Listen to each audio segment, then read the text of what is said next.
ট্রিকোনোমিতির আমরা আরও কিছু এমসিকিউতে আমরা কীভাবে সহজে আনসার করতে পারবো সেটা দেখব। আমাদের এই পদ্ধতিতে কতগুলো বোর্ড কোয়েশ্চেন থাকতে পারে, বোর্ডে আমাদের এই ধরনের এই টাইপের কোয়েশ্চেন থাকতে পারে, এই টাইপের কোয়েশ্চেনটা আমরা ইজিলি কীভাবে বের করব। তাহলে দেখো এখানে দিচ্ছে tan 3 এর সমান √3 হলে a এর মান কত বের করতে বলছে। তাহলে tan 3 এর মানে এটা হচ্ছে কোণ, এটা থিটা হিসেব করবো আমরা, এটাকে থিটা। তাহলে tan থিটা সমান হচ্ছে √3, তার মানে tan কত ডিগ্রির মান √3 আমাদেরকে সেটা জানতে হবে। tan 3a is equal to tan 60 ডিগ্রির মান হচ্ছে √3, tan 60 ডিগ্রি। তাহলে tan বাদ a সমান হচ্ছে কি 60 ডিগ্রি ডিভাইডেড বাই 3 সমান হচ্ছে 20 ডিগ্রি।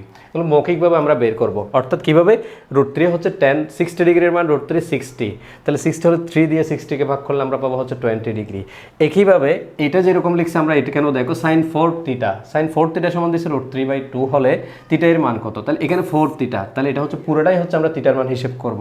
তাহলে sin 4 থিটা সমান হচ্ছে sin কত ডিগ্রির মান √3/2, sin 60 ডিগ্রির মান হচ্ছে √3/2, sin 60 ডিগ্রির মান। তাই এখন এখানে 4 থিটা সমান হচ্ছে 60 ডিগ্রি, থিটা সমান হচ্ছে 4 15 60 15 ডিগ্রি। তার মানে আমরা হিসেব করব, আমাদেরকে মাথায় রাখতে হবে এদিকে যে মানটা থাকবে সেটা এখানে যে সাইনটা অনুপাতটা থাকবে তার কত ডিগ্রির মান সেটা আমরা মাথায় রাখবো। এভাবে তোমরা খুব সহজে এই ধরনের যে এমসিকিউগুলো থাকবে খুব সহজে এই পদ্ধতিতে অ্যাপ্লাই করে আমরা সবগুলো সলভ করতে পারবো মৌখিকভাবে, কোনো খাতা কলম লাগবে না। আমাদেরকে শুধু এটা সমান এটা কত ডিগ্রি, শুধু ডিগ্রিটা হিসেব করবা, তারপরে এটা দিয়ে এটাকে ভাগ করলে আমরা আনসারটা পেয়ে যাবো। সবাই ভালো থাকবা, সুস্থ থাকবা, আল্লাহ হাফেজ।